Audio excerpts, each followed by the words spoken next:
After 6 days Jesus took with him Peter, James, and John the brother of James, and led them up a high mountain by themselves. There he was transfigured before them. His face shone like the sun, and his clothes became as white as the light. Just then there appeared before them Moses and Elijah, talking with Jesus. Peter said to Jesus, "Lord, it is good for us to be here. If you wish, I will put up 3 shelters, one for you, one for Moses and one for Elijah." While he was still speaking, a bright cloud covered them, and a voice from the cloud said, "This is my son, whom I love. With him I am well pleased. Listen to him." When the disciples heard this, they fell face down to the ground, terrified. But Jesus came and touched them. "Get up," he said. "Don't be afraid."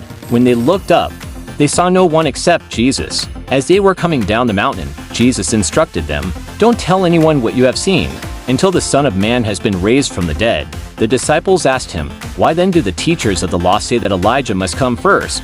Jesus replied, "To be sure, Elijah comes and will restore all things. But I tell you, Elijah has already come, and they did not recognize him, but have done to him everything they wished. In the same way the Son of Man is going to suffer at their hands." Then the disciples understood that he was talking to them about John the Baptist. When they came to the crowd, a man approached Jesus and knelt before him.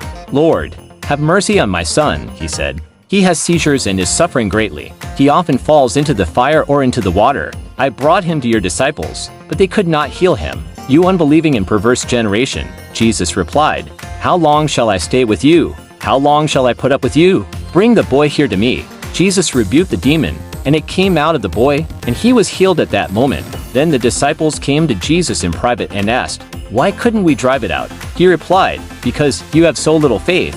Truly I tell you, if you have faith as small as a mustard seed, you can say to this mountain, 'Move from here to there,' and it will move. Nothing will be impossible for you." When they came together in Galilee, he said to them, "The Son of Man is going to be delivered into the hands of men. They will kill him, and on the 3rd day he will be raised to life." And the disciples were filled with grief. After Jesus and his disciples arrived in Capernaum, the collectors of the 2 drachma temple tax came to Peter and asked, "Doesn't your teacher pay the temple tax?" "Yes, he does," he replied. When Peter came into the house, Jesus was the first to speak. "What do you think, Simon?" he asked. "From whom do the kings of the earth collect duty and taxes, from their own children or from others?" "From others," Peter answered. "Then the children are exempt." Jesus said to him, But so that we may not cause offense, go to the lake and throw out your line. Take the first fish you catch. Open its mouth, then you will find a 4-drachma coin. Take it and give it to them for my tax and yours." Matthew 17:1-20, 2:2-7 NIV.